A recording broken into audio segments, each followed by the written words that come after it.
జాగ్రత్త పడుడి. వారు మిమ్మును మహాసభలకు అప్పగించి తమ సమాజ మందిరములో మిమ్మును కొరడాలతో కొట్టింతురు. హల్లెలూయా. చేతులెత్తి స్తోత్రం చెప్పండి గట్టిగా. నా వైపు చూడండి. ఇదిగో హల్లెలూయా. ఏమండి 3 సంవత్సరాలు, ఎన్ని సంవత్సరాలు? 3 సంవత్సరాలు ట్రైనింగ్ ఇచ్చి యేసుప్రభు వారు 3 సంవత్సరాలు ఏమి ఇచ్చాడు? ట్రైనింగ్ ఇచ్చి వాళ్ళకు సేవ ఎట్లా చేయాలో నేర్పించి, ఎట్లా ప్రార్థన చేయాలో తెలియపరిచి, వాళ్ళను ఎలాగ దేవుణ్ణిలో వాళ్ళు పెరగాలో, ఉపవాసం ఎలా ఉండాలో, సేవ ఎట్లా చేయాలో అన్ని కూడా నేర్పించి యేసు ప్రభు వారు తన 12 మంది శిష్యులను ఎక్కడికి పంపినంట? లోకంలోనికి పంపుతూ యేసు ప్రభు అన్నాడు, మీరు లోకంలో ఎట్లా ఉండాలా అని చెప్పాడంటే 16వ వచనంలో, తోడేళ్ల మధ్యలోనికి గొర్రె పిల్లలు పంపినట్లు నేను మిమ్మల్ని పంపుతున్నాను.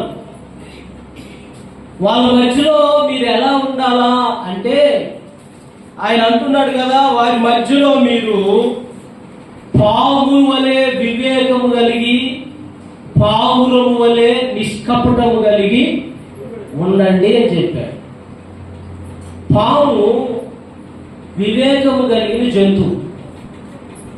ఎందుకు పాము వివేకము కలిగిన జంతువు అంటే, ఈ పాములో ఉండే లక్షణం ఏంటంటే, మనుషులు కనబడితే అదిగో అంత దూరాన మనుషులు కనపడ్డారు అనుకోండి, ఇక్కడే ఉండి చూసి ఎట్లా తప్పించుకొని పోవాలో అక్కడ నుంచే పసిగట్టగలిగిన జ్ఞానం పాము ఉంటదన్నమాట. హల్లెలూయా. అర్థమైందా? అందుకనే చూడండి, మనమేమనుకుంటామంటే పాము మనల్ని కలుస్తుందేమో అని మన భయం. కానీ పాము భయం ఏంటి అంటే, నన్ను ఎలా చంపుతారేమో, నేను ఎలా తప్పించుకోవాలనేటువంటిది దాని ఉపాయం. హల్లెలూయా. అర్థమైందా? యేసు ప్రభు ఇంకా ఏం చెప్తున్నాడంటే, పావురము వలె మీరు నిష్కపటంగా ఉండండి. అంటే కపటానికి వ్యతిరేక పదం ఏంటి? నిష్కపటం. కపటం అంటే ఏంటి? నా ఊరికి చూడండి. కపటం అంటే మీకు కొంచెం అర్థమయ్యేటట్టు చెప్తాను. చూడండి. హల్లెలూయా. హల్లెలూయా. బాబు చూడండి. కపటం అంటే, కపటం మనుషులు ఎట్లా ఉంటారంటే మీకు సింపుల్ అర్థమయ్యేటట్టు చెప్తున్నాను. Praise lord pastor garu. Praise lord. బాగున్నా? ఎప్పుడు వచ్చినావు? తిన్నావా? తాగినవా? బాగున్నావా? ఆ నుంచి కొంత బయటికి వెళ్ళిపోయినాక వచ్చింది అనవసరంగా మా ఇంటికి 100 రూపాయలు పోయినాయి. పనికి మాలో రాకపోతే అడుకోవచ్చుగా. మళ్ళా కనపడ్డాడు అనుకోండి, మాస్టర్ గారు ఏం పెడుతున్నారు అంటే. కపటం అంటే అర్థం ఏంటంటే, లోపల ఒకటి పెట్టుకొని బయటికి ఒకటి మాట్లాడే వ్యక్తులు ఏమంటారంటే కపటము. హల్లెలూయా. మీరు సేవ చేయడానికి వెళ్తున్నారు, ఇలాంటి మనుషులు మీకు కనబడతారు. వాళ్ళ మధ్యలో మీరు ఎట్లా ఉండాలా? యేసు ప్రభు అంటున్నారు, మీరు ఎలా ఉండాలంటే నిష్కపటంగా ఉండండి. Praise lord. హల్లెలూయా. ఎట్లా ఉండాలా? దాన్ని దేంతో పోల్చారంటే పావురంతో పోల్చారు. దేంతో పోల్చారు? పావురం. ఈరోజు బైబిల్లో పావురంలో ఉన్న ఒక్క 3 లేకపోతే 4 మంచి గుణాలు. ఎన్ని గుణాలండి? ఒక 3-4 పాయింట్లు. పావురంలో ఉన్నటువంటి కొన్ని గుణాలు నేను మీకు ఎక్స్ప్లెయిన్ చేస్తాను. చూడండి.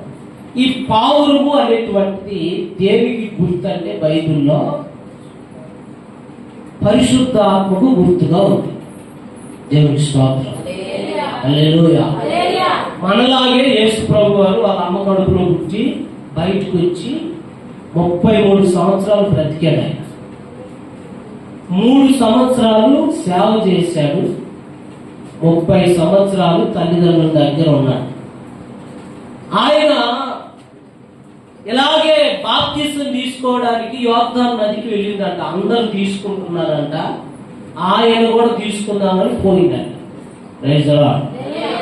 ఆ బాప్తిసం ఇచ్చే ఆయన పేరు యోహాను. ఈ యోహానుకు దేవుని ప్రత్యక్షత ఏం కలిగిందంటే, నీళ్ళలో నుంచి ఎవరైతే బాప్తిసం తీసుకొని బయటికి వస్తారో వాళ్ళ మీదకి పావురం వాలుద్ది. ఆ పావురం వాలిన వారే లోక పాపములను మోసుకొని పోతున్నా దేవుని గొర్రె పిల్ల, ఇదే నీకు గుర్తు అని దేవుడు యోహాను చెప్పాడు. Praise the lord. యోహాను సువార్త 2వ అధ్యాయంలో ఆ సంభవాలు కనపడతాయి. చూడండి, యోహాను సువార్త 1వ అధ్యాయంలో 17-18 వచనాల్లో మేబీ అనుకుంటాను. చదువుతారా?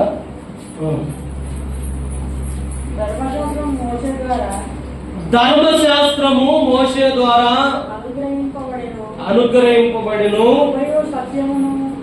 ఆ కృపయు సత్యమును. 1 minute బ్రదర్. 31వ వచనం, నేను ఆయనను ఎరుగనైతిని గాని ఆయన ఇశ్రాయేలునకు ప్రత్యక్షమగుటకు నేను నీళ్లలో బాప్తిసమిచ్చుచు వచ్చితినని చెప్పెను. మరియు యోహాను సాక్ష్యమిచ్చుచు, ఆత్మ పావురము వలె ఆకాశము నుండి దిగి వచ్చుట చూచితిని. ఆ ఆత్మ ఆయన మీద నిలిచెను. నేను ఆయనను ఎరుగనైతిని గాని నీళ్లలో బాప్తిసమిచ్చుటకు నన్ను పంపినవాడు నీవు ఎవరి మీద ఆత్మ దిగి వచ్చునో నిలుచుట చూతువో ఆయనే పరిశుద్ధాత్మలో మీకు బాప్తిసమిచ్చుచున్నాడని నాతో చెప్పెను. ఈయనే దేవుని కుమారుడని నేను తెలుసుకొని సాక్ష్యమిచ్చి తిని. హల్లెలూయా. మీకు అర్థమైందా? పరిశుద్ధాత్మ దేవుడు ఎట్లా వచ్చాడు? పావురము వలె వచ్చి ఆయన భుజాల మీద వాలాడు. దేవుని స్తోత్రం. గట్టిగా హల్లెలూయా, హల్లెలూయా. ఆ పరిశుద్ధాత్ముడు పావురము వలె ఆయన భుజాల మీదకి వచ్చి వాలినప్పుడు, ఏమండి, ఆయన భుజాల మీదకి వచ్చి వాలినప్పుడు అక్కడ స్వరం వినబడుతుంది పరలోకంలో. ఏంటి స్వరం అంటే, ఈయన నా ప్రియ కుమారుడు, ఈయన యందు నేను ఆనందించుచున్నాను. దేవుని స్తోత్రం. గట్టిగా హల్లెలూయా. కాబట్టి పావురం అనేది దేనికి గుర్తంటే ఆత్మ నింపుదలకు గుర్తు. Praise the lord. హల్లెలూయా. మరి ఆత్మ నింపుదలకు పావురానికి నిష్కపటానికి తేడా ఏమిటి? ఎందుకు లింక్ పెట్టారు ఇక్కడ ఆలోచన చేస్తే, ఆత్మాభిషేకము నింపబడిన ప్రతి వ్యక్తి కూడా ఎట్లా ఉంటాడంటే, అతని నేచర్ ఎలా ఉంటుందంటే కపటం ఉండదు. ఏముండదు? చెప్పండి చెప్పండి చెప్పండి. కపటం ఉండదు, నటన ఉండదు. హల్లెలూయా. కాబట్టి పరిశుద్ధాత్మతో నింపబడిన వ్యక్తి ఎట్లా ఉంటాడంటే కపటం లేకుండా ఉంటాడు. అందుకే యేసు ప్రభు చెప్పాడు, మీరు పావురము వలె ఏముండాలా? నిష్కపటంగా ఉండండి. ఎట్లా ఉండండి? కనుక రెండోది, పావురంలో మనం గమనించాల్సిన మొట్టమొదటి మాట ఏంటంటే నిష్కపటత. దేవుని స్తోత్రం. దేవుని స్తోత్రం అంటే బెల్లం పెట్టిన రాయిలాగా గట్టిగా దేవుని స్తోత్రం చెప్పరాదండి. హల్లెలూయా. మా నారాయణ అయితే మంచిగా నిద్రపోతుంటాడు, మరి అదే ఆనందం. కొంతమంది కొన్ని ఆనందాలు ఉంటాయి. దేవుని స్తోత్రం. గట్టిగా హల్లెలూయా, హల్లెలూయా. పావురము రెండవదిగా పావురము ప్రియులరా, రెండవదిగా ఈ పావురం అంట ఎక్కడ పడితే అక్కడ వాలదంట, ఎక్కడ పడితే అక్కడ వాలదంటది. ఏమండి, దేవుడు ఈ సమస్త సృష్టిని తయారు చేసిన తర్వాత దేవుడు మాట వినకపోతే 40 రాత్రులు 40 పగుళ్ళు వాన కురిపించి మొత్తానికి సర్వనాశనం చేశాడు. ప్రైజ్ లార్డ్, హల్లెలూయా. 6 నెలల్లో 15 రోజులు భూమి మీద నీళ్లు అలాగ నిలబడ్డాయి.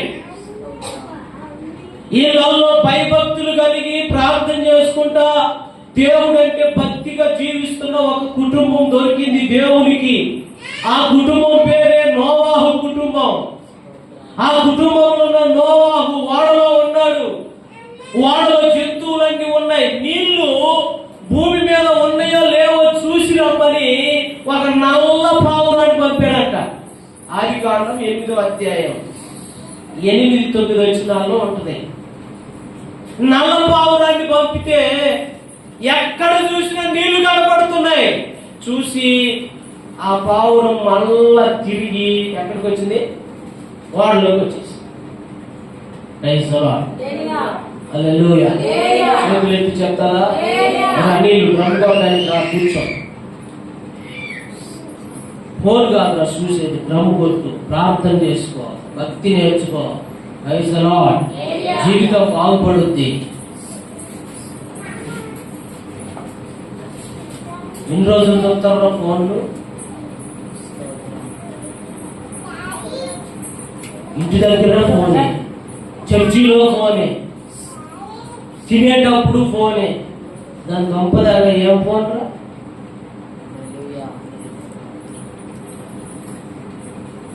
బైబిల్ అంటుంది ప్రియులారా, మీరు గమనించి చదవండి. నల్ల పావురాన్ని పంపించారు, అది తిరిగి వచ్చింది.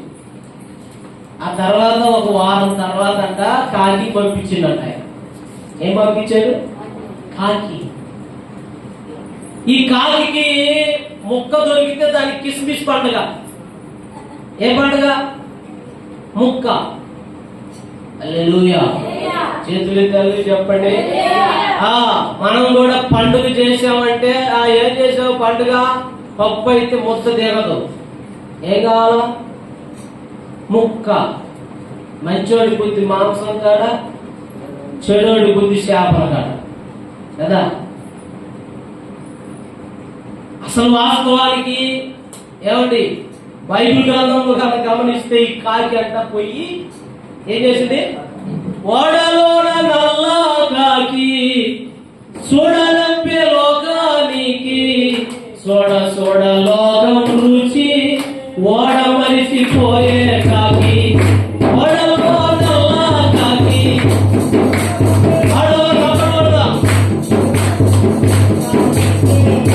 ఓడ మరిసిపోయే కాకి. ఆకిలా నీకుంటావా విశ్వాసి? కళ్ళొస్తావా విశ్వాసి?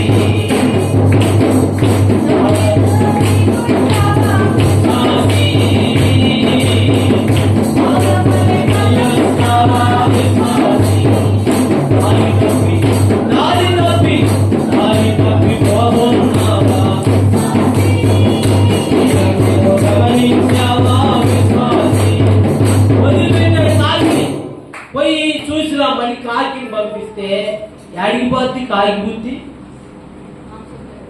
యాడిపోద్దంట కాకి బుద్ధి. కొందరు మునిగి చేసిన బుద్ధులు మారట్లా. ఏం మారట్లా? బతుకు మారట్లా. ఏమంటే వడ్డీశ్వరులో ఎన్ని రోజులు మునిగిన ప్రయోజనం ఏముంది? ఏమంటే మునుగుతున్నాం లేస్తున్నాం. కాకి 6 నెలలు మంచిగా భోజనం పెట్టి అన్ని చేసి ప్రపంచం అంతా చచ్చిపోతే దాన్ని పెంచి మంచిగా చేస్తే తిరిగి రావాలి కదా. తిరిగి రాలే. ఎక్కడికి పోయింది తెలుసా? శవాలు గుట్టలు బయట ఉన్నాయి. ఆడ చచ్చిపోయిన ఆ నీళ్ళకు చచ్చిపోయి శవాలన్నీ తేలేస్తుంటే ఏమండి తిరిగి రావడం మర్చిపోయి వాడ గేడ అవన్నీ మర్చిపోయి ఏం చేసిందో తెలుసా? తెలుసా? మంచిగా కిస్మిస్ పండుగ చేసుకుంటా ఉంది. Praise lord. ఈరోజు చాలా మంది కూడా దేవుడు చేసిన మేలు మర్చిపోయి లోకంలో కలిసిపోతున్నారు. దేంట్లో చెప్పండి? వీళ్ళంతా ఎవరంటే నల్లకాకులు, యజమానుని మర్చిపోయే కాకులు. అందుకనే ప్రియులరా, కాకి స్వరాన్ని ఎవడు వినడు. పెట్టాడా? కాకి ఇంటి ముందుకు వచ్చి అరిసింది అనుకో, హిందూ ధర్మంలో కాకి ఇంటి ముందుకు వచ్చి అరిస్తే ఏదైనా అరిష్టం జరుగుతుంది అనుకుంటారు. అందుకని కోయిలు కనుక వచ్చి అరిసింది అనుకో ప్రశాంతంగా వింటారు. ఏమంటే కాకిని ఎవరు కూడా పట్టించుకోరు, ఎందుకంటే దాని బుద్ధి. ఏమంటే 2018లోనో 19 కాదు 16, 17లో ఏమంటే క్రిస్మస్ పండుగ జరిగింది. నేను పేరు చెప్పకూడదులే, నా పక్కనే కూర్చున్నాను ఒక వ్యక్తి. నేను పాస్టర్ గారిని అని చెప్పి ఆ సంఘ పెద్ద ఒక 2 ముక్కలు ఎక్స్ట్రా చేశాడు నాకు. ఆ పక్కన కూర్చున్నాక ఒక 2 ముక్కలు తక్కువ వేసాడు. అది చక్కగా ఉడకలేదు సావలే. నేను అడావుడిగా మళ్ళీ ఇక్కడికి వస్తామని చెప్పి ఏదో 2 ముక్కలు తింటుంటే ఆ పక్కన కూర్చున్నాడికి 2 ముక్కలు తక్కువ పడ్డాయి అని చెప్పి ఇక లొల్లి పెట్టుకున్నాడు. కిస్మిస్ పండుగ రోజు నేను మీ అందరికి చెప్పేటువంటి సత్యం ఏంటంటే, దీని ద్వారా దేవుని రాజ్యం అంటే తిని తాగడమే. ఏమండి? దేవుని రాజ్యం అంటే తినడము తాగడము. ఏమండి? 100 రూపాయలు థమ్స్అప్ తెచ్చుకోవడము, అంత ఏమిటి మిక్చర్ తెచ్చుకోవడము, తినడము తాగడము. ఇదేనా దేవుని రాజ్యం? ఏమంటే రోమిలకు రాసిన పత్రిక 14వ అధ్యాయంలో